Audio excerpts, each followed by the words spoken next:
Big breaking news, ভারতে চালু হতে চলেছে সিটিজেন কার্ড, যেটা আমরা স্মার্ট সিটিজেনশিপ কার্ড নামে কিন্তু জানি। তো ভারতীয় নাগরিকত্ব কার্ড আপনারা কিভাবে পেতে পারেন, কিভাবে আপনাদের আবেদন করতে হবে, কোন কোন ডকুমেন্ট লাগবে, কবে থেকে কোথায় গিয়ে আপনারা আবেদন করতে পারবেন, অনলাইনে আবেদন করতে পারবেন কিনা, যারা এসআইআর এর ফলে তাদের নাম বাদ পড়ে গেছে তারা এই আবেদনের যোগ্য হবেন কিনা, বা সিটিজেন কার্ডের জন্য আবেদন করতে পারবে কিনা, যদি পারে তাহলে কি সিএ আইনের মাধ্যমে আগে নাগরিকত্ব নিয়ে পরে এই কার্ডের মাধ্যমে আবেদন করতে হবে, নাকি অন্য কোনো উপায় রয়েছে, সমস্ত কিছুই কিন্তু আজকে আমরা এই ভিডিওর মাধ্যমে দেখে নেব। তো চলুন বেশি দেরি না করে ভিডিওটা শুরু করা যাক। আপনাদের সুবিধার্থে আমি ডেসক্রিপশনে এই লিঙ্কটা দেব, আপনারা নিজেরা এসেও কিন্তু নিজেদের মতো করে পড়ে নিতে পারেন এই আর্টিকেলটা। এখানে পরিষ্কার করে বলেছে যে সিটিজেন কার্ড ইন ইন্ডিয়া, ভারতে চালু হচ্ছে সিটিজেন কার্ড, কিভাবে আবেদন করবেন সেটা কিন্তু দেখে নিন। আচ্ছা, এখানে যদি আমরা দেখি পরিষ্কার করে বলছে যে বর্তমানে প্রত্যেকটা ভারতীয় নাগরিকের জীবনেই আধার কার্ড এবং ভোটার কার্ডের গুরুত্ব অপরিসীম। যে কোনো সরকারি ও বেসরকারি প্রতিটি ক্ষেত্রেই এই দুটি নথি ব্যবহার করাটা আবশ্যক হয়ে গিয়েছে নিজেদের পরিচয় ও নাগরিকত্বের প্রমাণ হিসেবে। কিন্তু আধার কার্ড শুধুমাত্র ব্যক্তির পরিচয় প্রমাণ বহন করে, নাগরিকত্ব নয়। আর ভোটার কার্ড শুধু দেশের মানুষদের ভোটের অধিকার দেওয়াটা নিশ্চিত করে। তাই দেশের কেন্দ্রীয় সরকার নতুন একটি নথি চালু করার চিন্তাভাবনা করেছে, যা একই সঙ্গে দেশের নাগরিকদের পরিচয় এবং নাগরিক হওয়ার প্রমাণ বহন করবে। এই নতুন নথিপত্রের নাম হবে সিটিজেন কার্ড। এই যে মনে করুন সিটিজেন কার্ড, এটা কি সবাই আবেদন করতে পারবে? না, সবাই পারবে না। আমরা দেখব ধাপে ধাপে কারা আবেদন করতে পারবে, কারা পারবে না। কি এই সিটিজেন কার্ড? সিটিজেন কার্ড হলো এমন একটি আধুনিক পরিচয়পত্র যা প্রত্যেকটি বৈধ ভারতীয় নাগরিকদের জন্য ইস্যু করা হবে। এখানে একটি ইউনিক নম্বর থাকবে যা একজন সাধারণ ব্যক্তির পরিচয় ও নাগরিকত্ব উভয়ের কিন্তু প্রমাণ দেবে। এই সিটিজেন কার্ড এর মূল উদ্দেশ্য কি? দেখুন, এক নম্বরে বলছে জাতীয় নিরাপত্তা আইন ব্যবস্থাকে সুরক্ষা করা। যাদের এই কার্ড থাকবে না তাদের অবৈধ নাগরিক হিসেবে চিহ্নিত করা। তারপরে ৩ নম্বর সুবিধা যদি আমরা দেখি বা উদ্দেশ্য, সেটা হচ্ছে নাগরিকত্ব নিয়ে আইন সংক্রান্ত জটিলতা দূরীকরণ করা যাবে। ৪ নম্বর বলছে যে কোনো সরকারি তথ্য সংরক্ষণ ও ব্যবস্থাপনা আরও সহজ করা হবে।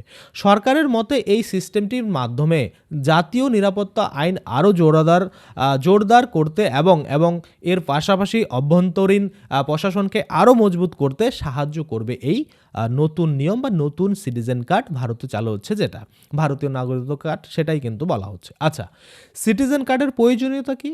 দেখুন, ১ নম্বরে বলছে পরিচয় ও নাগরিকত্বের সমন্বয়। বর্তমান সময়ে পরিচয়পত্র এবং নাগরিকত্বের প্রমাণপত্র আলাদা আলাদা রয়েছে, কিন্তু এই সিটিজেন কার্ড এই দুই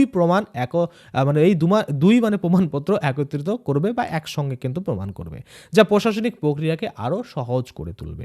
দ্বিতীয়ত বলেছে অবৈধ নাগরিকদের শনাক্তকরণ। ভারতে অবৈধভাবে বসবাসকারী লোকদের চিহ্নিত করাটা বর্তমানে সময়ে অনেকটা গুরুত্বপূর্ণ হয়ে উঠেছে। কেন্দ্র সরকারের এই সিটিজেন কার্ডের মাধ্যমে এই চ্যালেঞ্জটি মোকাবেলা করা সম্ভব হয়ে উঠবে। ৩ নম্বর বলছে জাতীয় নিরাপত্তা। দেশের নিরাপত্তা ব্যবস্থা সুরক্ষিত রাখতে কেন্দ্রীয় সরকারের জন্য দেশের সঠিক নাগরিকদের তথ্য থাকাটা অত্যন্ত জরুরি। সিটিজেন কার্ড এই কাজটি অনেকটা সহজ করে তুলবে।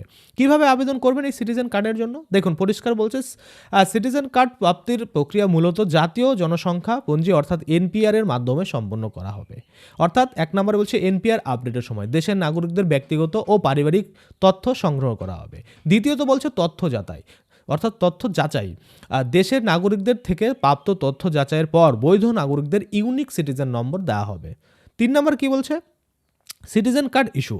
যাচাই করা তথ্যের ভিত্তিতে ইস্যু করা হবে এই সিটিজেন কার্ড। তবে সরাসরি বা সরকারিভাবে এই প্রক্রিয়া কবে থেকে শুরু হবে সে বিষয়ে এখনও কোনো নির্দিষ্ট ঘোষণা হয়নি, কিন্তু আমরা দেখতে পাচ্ছি ২০২৭ সালের মধ্যে এই যে সম্পূর্ণ করার চিন্তাভাবনা করছে এনপিআর, এবং সেই এনপিআর কমপ্লিট হলেই কিন্তু এই তথ্যের উপরে ভিত্তি করে এই কার্ড দেওয়া হবে। আচ্ছা, সিটিজেন কার্ডের সম্ভাব্য সুবিধাগুলি কী কী? দেখুন, ১ নম্বরেই বলছে সমস্ত নথিপত্রের একীকরণ। দেশে সিটিজেন কার্ড চালু হলে আলাদা করে ভোটার কার্ড বা আধার কার্ডের প্রয়োজনীয়তা অনেকটা কমে যাবে। দ্বিতীয়ত বলেছে সরকারি কাজের সহজতা। দেশের নাগরিকদের তথ্য এক জায়গায় সংরক্ষণ হয়, সরকারি প্রকল্প ও পরিষেবা ব্যবস্থায় সুবিধা পাওয়া যাবে। ৩ নম্বর বলছে অবৈধ বসবাসকারী ও ভুয়া পরিচয়ের ইতি কিন্তু খুঁজে পাওয়া যাবে। যাদের কাছে বৈধ সিটিজেন কার্ড থাকবে না তাদের অবৈধ বলে চিহ্নিত করা হবে, এটাই কিন্তু পরিষ্কার। আচ্ছা, চ্যালেঞ্জ ও বিতর্কতা আমরা যদি দেখি, যদিও সিটিজেন কার্ড নিয়ে অনেক ইতিবাচক দিক রয়েছে, তবু এই পরিকল্পনা নিয়ে কিছু কিছু বর্তমানে কিন্তু বিতর্কের জন্ম নিতে পারে বলে মনে করেছে অনেকেই। আচ্ছা, কি বলছে? ১ নম্বরে গোপনীয়তার উন্মোচন। এখানে যদি দেখি নাগরিকদের ব্যক্তিগত তথ্য সংরক্ষণের জন্য সঠিক নিরাপত্তা ব্যবস্থা থাকাটা অত্যন্ত জরুরি। আচ্ছা, দ্বিতীয়ত বলেছে নাগরিকত্ব প্রমাণের জটিলতা। সমাজের বৈধ নাগরিক কারা আর কারা অবৈধ নাগরিক সেটা নিয়ে কিন্তু মানে তা প্রমাণ করতে কিন্তু অনেকটাই সমস্যায় পড়তে হবে, যার জন্য এই এসআইআর এর ফলে কিন্তু অনেকটা সেটা সহজ হয়ে যাবে। আমরা দেখেছি এসআইআর এর ফলে যাদের নাম বাদ পড়ছে তারা মানে বৈধ ভারতীয় নয়, যার জন্য ডকুমেন্টস ঠিকঠাক দেখাতে পারছে না এবং তারা কিন্তু বাদ পড়ছে। তো এই যে এসআইআর এটা কিন্তু অনেকটা সেখানে সাহায্য করবে বা ফাইনাল রোল সেটা কিন্তু অনেকটা সাহায্য করবে। আচ্ছা, ৩ নম্বরে বলছে সামাজিক প্রভাব। এই কার্ড তৈরির উদ্যোগে সমাজ আবার কিন্তু বিভাজন সৃষ্টি করতে পারে বলে মনে করেছে সমালোচকরা। আচ্ছা, এবার যদি আমরা দেখি সিটিজেন কার্ড ২০২৫ সালে এক নতুন যুগের সূচনা করতে পারে, যেটা আমরা ২৫ সালেই দেখেছি এরকম হবে। এবার ২৬-এ এসে কিন্তু সেটা নতুন করে অর্থাৎ কাজ কিন্তু শুরু হচ্ছে এরকম একটা ব্যাপার, এবং সেখানে আমরা দেখতে পাচ্ছি যে ২০২৭-এর মধ্যে কমপ্লিট করার চিন্তাভাবনা কিন্তু করছে। তো ধাপে ধাপে সব হচ্ছে, এই সাইডটা হয়ে গেলে হয়তো জোরদারে এই আমাদের যে জনগণনার কাজ বা এনপিআর ন্যাশনাল পপুলেশন রেজিস্টার এটা কিন্তু শুরু হয়ে যাবে। সেটা আমি আপনাদের আপডেটের মাধ্যমে জানাবো, যেখানে পরিচয় এবং নাগরিকত্বের প্রমাণের নথি একত্রিত হবে। এটি প্রশাসনিক কাজকর্মকে অনেকটা সহজ করার পাশাপাশি দেশের অভ্যন্তরীণ নিরাপত্তা আরও শক্ত করে তুলবে। আচ্ছা, তবে এই কার্ডের সঠিকভাবে বাস্তবায়ন করা এবং নাগরিকদের আস্থা অর্জন করাই হবে প্রকল্পের সাফল্যের চাবিকাঠি।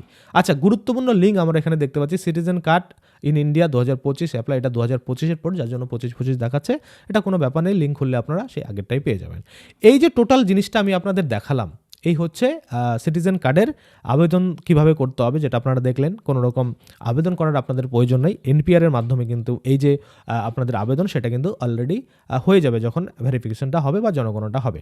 কেননা যারা যারা সঠিক তথ্য দিতে পারবে তাদের নাম কিন্তু তাদের নামে কিন্তু এই ভারতীয় নতুন যে সিটিজেন কার্ড সেটা ইস্যু হবে। যাদের ভেরিফিকেশন ঠিকঠাক হবে না, যাদের এন্ট্রি হবে না, যারা নিজেদের নাম নথিভুক্ত করতে পারবে না সেই নাগরিক পুঞ্জে, তাহলে কিন্তু তারা কোনোভাবেই এই সিটিজেন কার্ডের জন্য যোগ্য থাকবে না। এবং এখানে কিন্তু এসআইআর-এর ভূমিকা বিশাল বড় থাকবে বলে আমার মনে হচ্ছে ব্যক্তিগতভাবে।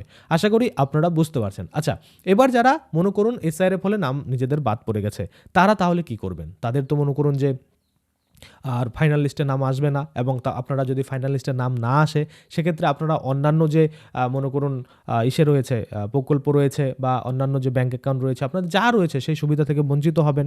এবং এই যখন এনপিআর হবে তখন যখন জনগণনা শুরু হবে তখনও দেখবে যে আপনি তো বৈধ ভোটার নয়, সেক্ষেত্রে আপনি ভারতীয় নাগরিক নয়। আপনি যদি বৈধ নাগরিক না হন তাহলে আপনি এই যে এনপিআরের নিজের নাম নথিভুক্ত করছেন না, আর নিজের নাম যদি নথিভুক্ত করতে না পারেন সেক্ষেত্রে আপনার নামে কিন্তু এই যে স্মার্ট সিটিজেনশিপ কার্ড সেটা কিন্তু ইস্যু হচ্ছে না। অর্থাৎ আপনাকে পরবর্তীতে যদি ভারত সরকার চায় আপনাকে ভারত থেকে বিতাড়িত করতে পারবে। তো দেখা যাক কিভাবে এগুলো সম্পন্ন হচ্ছে। বিরোধী তো আসবেই, সেইভাবে এটা কি হচ্ছে আমরা অবশ্যই আপডেট দেবো, এবং কখন কি হচ্ছে সেটা কিন্তু সময় মতো অবশ্যই আপনারা আপডেট করবেন, নাহলে পরবর্তীতে কিন্তু আপনাদের সমস্যা হতে পারে। আশা করি আপনারা বুঝতে পারছেন। আজকের জন্য ভিডিওটা এখানে শেষ করবো। যদি ভিডিওটা ভালো লাগে অবশ্যই একটা লাইক করে নিচে যে রেড কালার একটা বেল আইকন দেখছেন সেখানে মানে সাবস্ক্রাইব করে বেল আইকনটাকে এনেবল করে রাখবেন, এবং অবশ্যই ভিডিওটাকে ভালো লাগলে একটা লাইক করে দেবেন। তো চলুন ভিডিওটাকে এখানে শেষ করছি। ধন্যবাদ।